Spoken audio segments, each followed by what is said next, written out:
Et bonjour à tous et bienvenue pour un nouveau tutoriel sur AMV France. Aujourd'hui, plus petit tutoriel que le précédent car je vais vous apprendre à utiliser moult effets et plugins glitch pour vos glitches, comme le nom l'indique, dans vos AMV. On en utilise énormément dans les AMV, c'est pourquoi je voulais faire ce tutoriel. Et il y en a pas mal qui peuvent être réutilisés pour plein d'autres petits effets qui sont très pratiques. Donc commençons tout de suite. Pour l'exemple de l'intro, j'ai utilisé moult plugins et ces plugins je vais vous les montrer un à un. Certains je vais vous montrer tous les paramètres, d'autres je vais vous montrer beaucoup moins de paramètres car il y en a qui sont plus ou moins difficiles. Le premier effet que je vais vous montrer est l'effet signal. L'effet signal va permettre d'émuler, on va dire, un problème avec votre télévision, un problème avec votre antenne. Et ça va créer moult effets qui sont bien cool. C'est très facile d'utilisation, on va dire, pour donner un effet cool. Mais si on veut aller plus loin, il y a plein de petits paramètres sympas. Le premier paramètre à gérer, c'est le signal strength.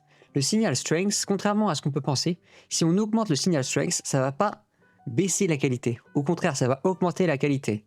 Comme je l'ai dit, ça simule une antenne. Donc si on augmente la qualité de l'antenne, la qualité du signal, on aura une meilleure qualité sur notre rendu. Si on baisse la qualité du signal, on va commencer à avoir beaucoup plus de glitch. On a ensuite l'amplification du signal. Si on veut que les glitches soient plus ou moins forts, on peut gérer le cutout filter. Le cutout filter, c'est comme un threshold du blanc au noir.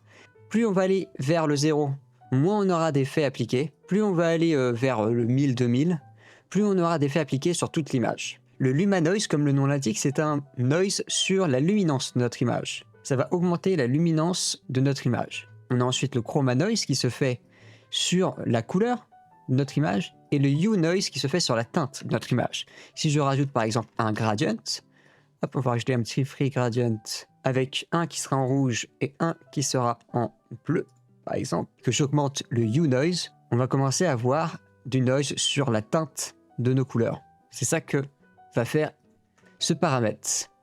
On a ensuite le chroma loss, comme le nom l'indique, plus on augmente le chroma loss, plus on va perdre de la couleur. On va venir sur un full noir et blanc. On peut ensuite jouer avec le sharpen pour augmenter, on va dire, le détail sur l'image. Ça peut créer un glitch bien cool pour éviter d'avoir ce blur qui est partout dans l'image qui peut être un peu gênant. Mais je vais vous montrer plus tard, on a une autre façon d'enlever le blur sur cette image. Le troisième paramètre, c'est le VHS ici. L'emulating VHS. Il y a trois types d'emulating VHS. Honnêtement, les trois font à peu près le même effet. Donc pas besoin vraiment d'y toucher. Par contre, en dessous, il y a le Destruction Button qui peut être très utile à animer. Il y a pas mal de paramètres qui sont très utiles comme ça de base à plaquer sur la vidéo, mais il y a d'autres paramètres qu'on peut animer pour créer des sortes de flickers. Et ce paramètre-là, le Destruction Button, est très pratique pour ça. Car comme le nom l'indique, il va détruire l'image, vraiment le détruire. Là où pour l'instant on était assez soft dans la destruction de l'image, le Destruction Button, lui, va y aller à fond. Il va tabasser. Et c'est ce que fait le Destruction Button, et c'est quelque chose qu'on peut animer. On peut dire, ok, je veux activer le Destruction Button que pour quelques frames. Hop, hop, et on revient sur du off. Et là, on a un petit Destruction, un petit effet glitch beaucoup plus vénère, seulement pour quelques frames. C'est extrêmement pratique. On a ensuite le Luma Modulation. Le Luma Modulation, je vais juste, hop, remettre ça par défaut. C'est ces petites barres qu'on peut retrouver ici. Ces petites barres-là, on peut les modifier. On peut modifier la fréquence de ces barres, on peut modifier la phase de ces barres, mais aussi la lightness, donc la visibilité de ces barres, ainsi que si on veut rajouter, on va dire, un effet plus cubique à ces barres, en utilisant le quantize ici. On a ensuite le tape error. Le tape error, c'est ce qu'on voit en bas de l'image. C'est quand on enregistre quelque chose, on a quelques petites pertes de données qui se fait surtout sur le bas de l'image, et c'est ce qu'on a ici, le tape error. On peut évidemment le faire sur toute l'image. Si je change le TE start, là on aura le tape error sur toute l'image. On peut aussi faire en sorte que ce soit que vers le haut. On peut baisser la probabilité d'avoir ces petits bugs, mais aussi faire en sorte que ce soit moins visible en baissant le fade. Et ensuite on peut gérer le gamma de cette perte d'image, si on veut quelque chose qui soit blanc ou quelque chose qui soit sombre, qui soit noir. Le dernier paramètre, c'est le TV Distortion. Très pratique comme paramètre, puisque ça permet de créer des distorsions qui sont bien stylées, comme ceci. On peut gérer la distorsion thick, donc la distorsion forte, une grosse distorsion, ou le fine distortion, qui sera une distorsion beaucoup plus détaillée, beaucoup plus petite. Et évidemment, ces distorsions-là, on peut gérer leur speed ici. Et là, on a une animation. On peut aussi gérer ce qu'on appelle le roll speed. Le roll speed, ça permet de gérer la vitesse où notre écran, elle tourne. On a parfois ce genre de glitch-là, où notre écran, on va dire, elle va du haut vers le bas. Et bien ça, on peut le gérer ici avec le roll speed. On peut le mettre très très fort, comme on peut le mettre très très faible. Le dernier paramètre qu'on va toucher, c'est Experimental Parameter. Il y a quelques petits paramètres qui sont sympas, dont le plus important qui est le Sharpen On-Off. Le Sharpen On-Off, il va nous enlever le paramètre de Sharpen qu'on a ici. Ça peut nous éviter des petits problèmes. Mais moi, j'aime bien laisser le Sharpen. Moi, par contre, ce que j'aime bien enlever, c'est le Scanline Blur. Le Scanline Blur, il va enlever l'effet blur qu'on a sur toute l'image. De base, il est activé, parce que ça fait un effet glitch un peu flou. Mais si on veut quelque chose de quand même détaillé, si on veut quand même quelque chose qui a l'air futuriste, alors on peut enlever le Scanline Blur, et là, on va rajouter du détail. Et ça peut donner des trucs qui sont vraiment cool. Et on a un glitch avec plein d'effets différents qui fonctionnent super bien ensemble avec simplement un plugin. Pour moi, Signal, c'est le plugin glitch qui fonctionne le mieux, qui est le plus utile dans tout ce que je vais vous montrer. C'est pour ça que j'ai voulu commencer par celui-ci. Le second plugin qui est très utile, qui va souvent en combinaison avec les autres, c'est le Pixel Encoder. Réinitialisons ce plugin. Si je play le Pixel Encoder, on va commencer à avoir des pixels un peu partout. Ces pixels-là, on peut les modifier. On a des presets tout en haut. De base, il est sur le preset High Detail, mais on peut par exemple faire des nombres ou des lettres, ou des lignes horizontales, des dots, des vertical lines, des extra grunge, ou alors tout simplement des rings. Évidemment, tout c'est en mode un peu pixel, c'est ce qui rend un peu le charme de cet effet. Et on peut évidemment gérer le brightness de cet effet, donc pour avoir plus de paramètres, pour voir plus de choses, et le contraste de cet effet. On peut ensuite gérer le pattern size de ces effets. Le pattern size va, comme le nom l'indique, gérer la taille de ces patterns-là qu'on peut voir juste ici. On peut lock ces patterns. Et ce que va faire le lock du pattern, c'est qu'il va régler en gros le format. Il va régler du coup les patterns, la taille de nos patterns en fonction du format de notre vidéo. Donc là, c'est du 16/9. Donc il va gérer, on va dire, l'effet mosaïque de notre vidéo. Si on unlock ça et qu'on change le horizontal detail, par exemple, on peut enlever du détail sur l'horizon. Mais si j'active le Enable Lock, Enable Scale Lock, là on revient sur ce qu'on avait avant du 16/9.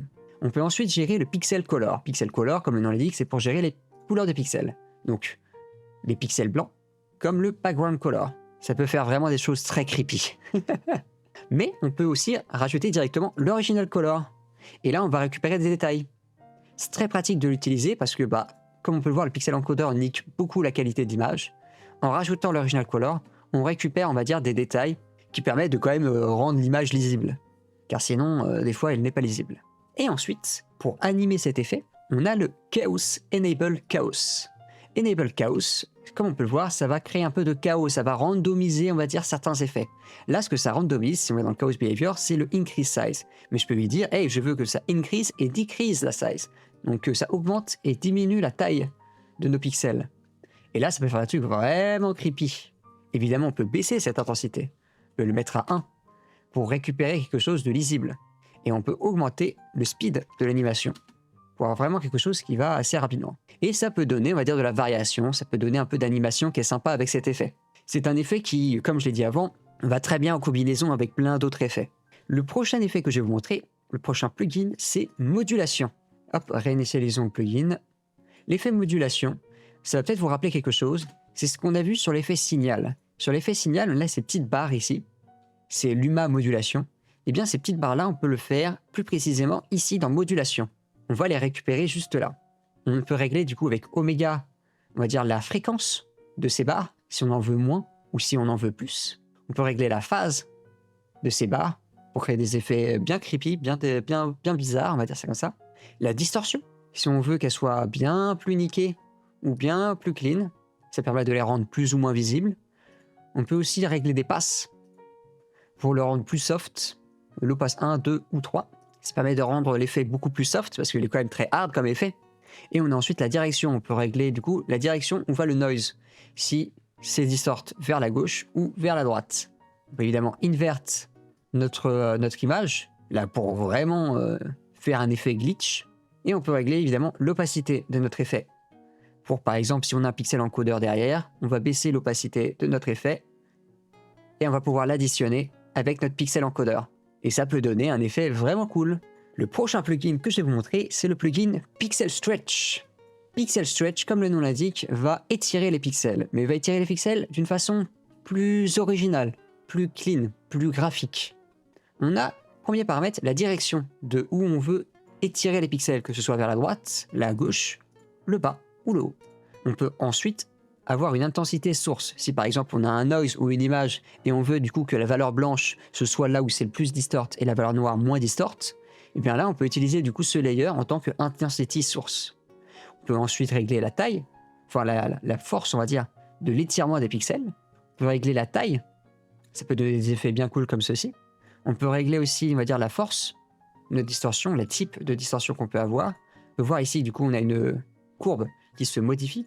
On a ensuite du coup la phase pour animer on va dire cette distorsion. On peut animer les distorsions grâce à cette phase qui est ici. Et on peut se rendre tout un peu plus smooth. C'est très léger mais ça va permettre d'éviter des fois des petites distorsions qui partent en couille très rapidement. Là on aura quelque chose de très smooth. On peut ensuite gérer l'offset. Si on ne veut pas que tout soit distordu, mais seulement par exemple la partie droite, on va le mettre à 50%. Et là on n'aura que la partie droite qui sera distordue et pas la partie gauche. Ça aussi, c'est quelque chose qu'on peut animer. Par exemple, pour faire apparaître l'effet de distorsion, on le met d'abord à 100%, et ensuite, bam, on le met à 0%.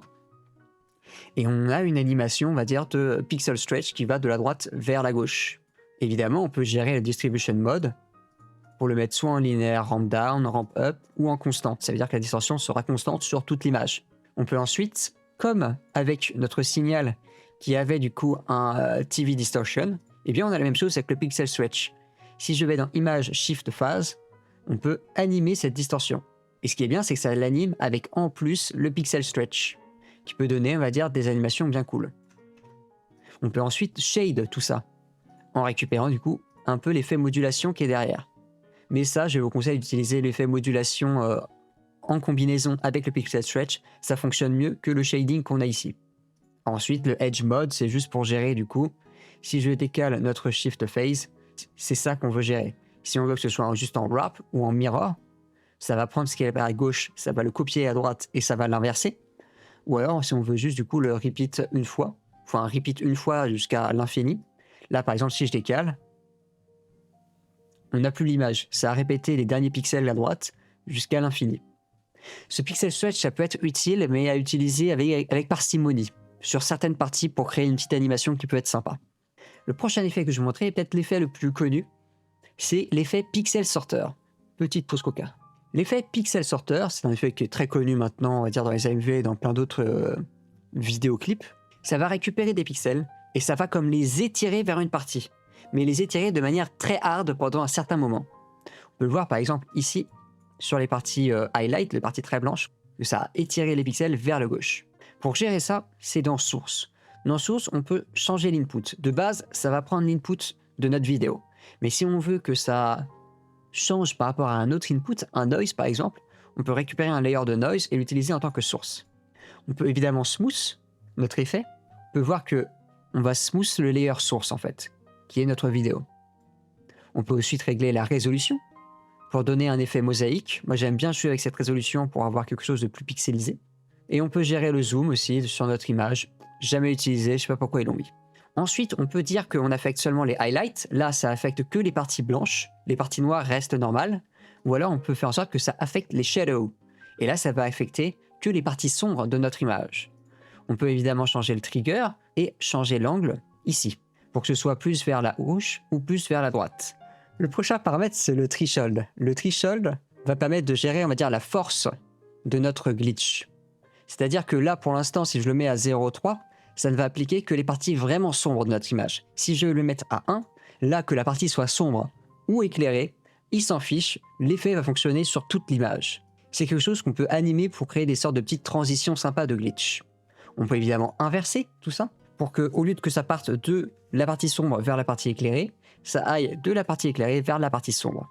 On peut ensuite gérer le block size, donc ça va gérer, on va dire, la taille des blocs de notre pixel sorter, ainsi que leur longueur. Évidemment, on peut offset ces effets, et on peut aussi créer un peu de randomness avec offset random. On peut l'animer tout ça avec le cycle qui est ici, et on peut aussi avoir une petite random seed si on n'est pas content du résultat, on veut un autre résultat, bam, celui-ci il est mieux, let's go, je suis content. On peut évidemment créer des petits feathers pour que ça fasse un petit dégradé vers la droite ou un petit dégradé vers la gauche pour récupérer, on va dire, notre source originale, ou on peut blur tout ça pour créer un effet de pixel stretch comme on pouvait avoir avant. C'est le plugin le plus, on va dire, utilisé pour de bonnes raisons, c'est-à-dire qu'on peut avoir des résultats très facilement avec ce plugin et des résultats qui sont vraiment cool. C'est facilement animable et avec plein de paramètres. Le prochain plugin que je vais vous montrer, c'est le plugin Glasswork. Le plugin Glasswork, comme le nom l'indique, va créer un effet de vitre, mais il va créer un effet de vitre distordu. On peut gérer le pattern ici, en ayant soit par exemple un paramètre custom, où on peut du coup, comme les autres plugins, rajouter une custom texture, un custom layer, pour que ça s'applique sur notre effet, ou alors on peut utiliser des presets qui existent déjà, comme le preset strip, zigzag, rompers ou waves. C'est des effets de distorsion totalement différents, mais qui, en fonction de ce que vous voulez, peut donner des effets bien cool. On peut évidemment voir les patterns, donc c'est simplement des patterns en noir et blanc. Plus c'est blanc, plus ce sera distordu, plus c'est noir, moins ce sera. On peut gérer, on va dire, le displacement, si on veut quelque chose de vraiment vénère ou si on veut quelque chose de bien plus soft.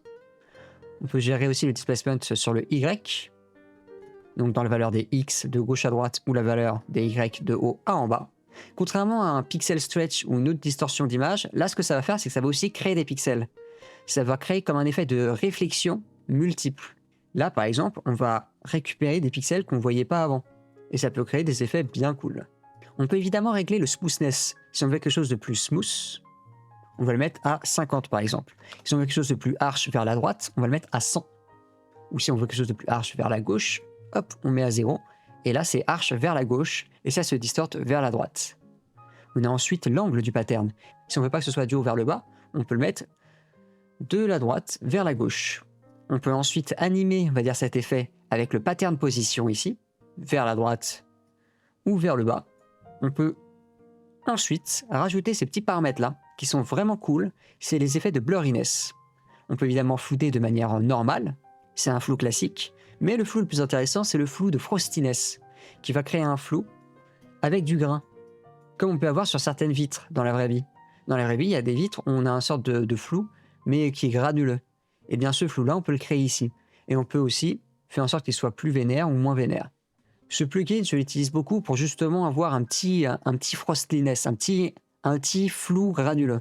Ça peut donner des effets qui sont bien cool. Le prochain effet est l'effet analogue de chez Red Giant Universe. Red Giant Universe a beaucoup d'effets, on va dire, de glitch ou de VHS ou d'effets comme ça d'écran. La plupart sont assez pas très utilisables, mais ceux que je vais vous montrer sont ceux qui sont les plus utilisables pour les AMV. Le premier étant l'effet uni-analogue. Ce qui est bien avec Red Giant, c'est qu'on peut avoir des presets ici.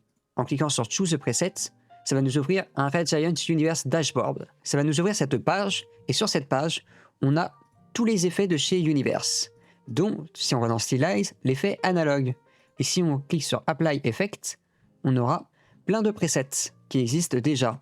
Des presets pour un écran CRT ou des presets par exemple pour un écran vidéo classique. Si je veux du coup récupérer l'effet Laserdisc, je fais Apply Preset, et là je viens de récupérer l'effet Laserdisc sur ma vidéo analogue. Tous ces paramètres à modifier, il y en a beaucoup. C'est un peu infernal, il y a énormément de choses. Je vous laisserai regarder, mais si vous n'avez pas envie de toucher à tout ça, il y a évidemment les Choose the Presets, et vous pouvez ensuite modifier des petits trucs, et resave ce preset pour créer vos presets custom pour cet effet. C'est ce qui est pratique avec Universe. Ces presets, ils existent pour tous les plugins de chez Universe. Le prochain effet que je vais montrer est l'effet Universe VHS. C'est un effet qui est vraiment utile puisqu'il y a plein de petits paramètres bien cool. Mais comme avec Analog, il y en a 1,5 milliard. On peut gérer la couleur, on peut gérer on peut gérer, on va dire, les deux mages sur notre vidéo. On peut régler aussi les effets de texte qu'on peut avoir ici. On peut régler tout. C'est ce qui est extrêmement pratique avec VHS, c'est qu'on peut vraiment faire un truc custom à nous pour notre scène. Ou alors, si on a la flemme, on peut, comme avec Analog, jouer avec les presets. Si on veut par exemple un HVHS, bam, j'ai un effet de VHS un peu ancien. Ou alors, si je veux quelque chose de plus clean, hop là, clean VHS. Ou avec un peu de interlace error, bam, interlace error.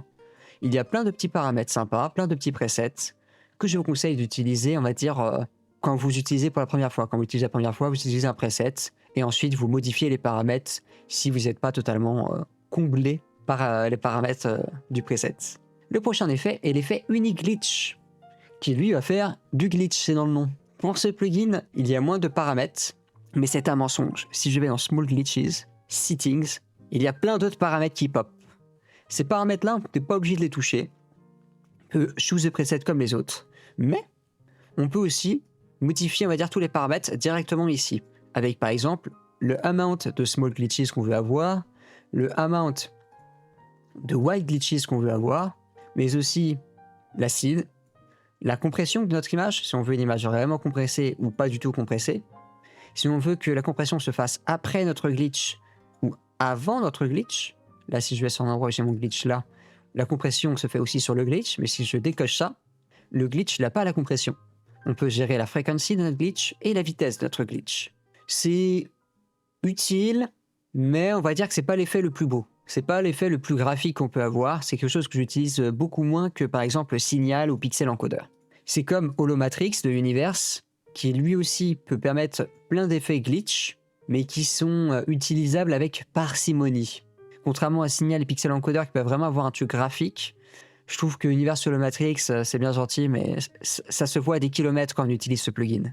Le prochain effet est un effet qui ne va pas jouer sur la vidéo, mais qui va rajouter du texte. Ça s'appelle Screen Text. L'effet Screen Text peut permettre plusieurs choses. Elle permet déjà d'avoir des textes à écrire, mais aussi qu'on puisse animer ces textes-là avec le scroll rate, qu'on puisse créer un peu de randomness, créer aussi des effets de glitch avec la randomisation, et aussi avoir directement un petit effet de glow et de scanline pour donner un effet Matrix. Et évidemment, si on a la flemme de taper tous les textes, il existe déjà des presets de texte déjà faits pour donner des effets un peu glitch écrit rapidos. Cet effet-là, elle va en combinaison avec, par exemple, notre effet signal. Si je veux rajouter un petit screen text sur notre effet signal, hop, on peut le récupérer et rajouter, on va dire, des textes directement sur notre vidéo. Évidemment, il faut ensuite le modifier un peu, rajouter des petits effets, par exemple, de distorsion, pour pouvoir mieux l'incruster avec notre vidéo qui a déjà des effets de glitch. Les derniers effets que je vais vous montrer sont des effets qui fonctionnent en combinaison seulement. Ils ne fonctionnent pas tout seuls, parce que c'est des effets très petits, très légers,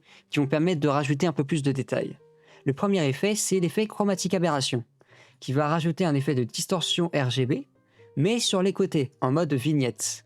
C'est un effet qui est pratique à utiliser avec parcimonie et surtout en combinaison avec d'autres effets. Le prochain effet est aussi une combinaison, on va dire, du Chromatic Aberration, mais cette fois-ci, au lieu de faire une Chromatic Aberration sur les vignettes, donc sur les bords de notre image, là, ça va faire une Chromatic Aberration en noise. Donc c'est pour ça qu'on a un displacement source ici, c'est-à-dire qu'on peut rajouter par exemple un noise pour appliquer cet effet de manière plus précise. Évidemment, ça va aussi nous donner un effet de vitre, qui peut être très pratique pour donner des effets vénères un peu psychédéliques. Le dernier effet, c'est l'effet RGB séparation qui lui se fait sur toute l'image et qui permet de donner un petit effet, on va dire, de distorsion de l'image à utiliser pareil avec parcimonie très légèrement pour récupérer un peu de rouge, de bleu, pour récupérer un peu de glitch, de distorsion de l'image. Et voilà, avec tout ceci, vous pouvez faire par exemple ce genre de vidéo très facilement en utilisant des petites combinaisons, en animant quelques parties. Évidemment, ça se travaille, tous ces effets-là, on ne peut pas juste les plaquer comme ça et se dire « Ok, let's go, ça fonctionne, je vais mettre partout dans mon clip ». Ça se travaille comme pour tout, c'est comme en AMV, c'est comme faire du dérush ou du montage. Il ne faut pas en abuser, il faut être subtil. Donc j'espère que ce tutoriel vous aura plu. N'hésitez pas à vous abonner à la chaîne d'AMV France. N'hésitez pas à commenter si vous avez des questions et à partager la vidéo.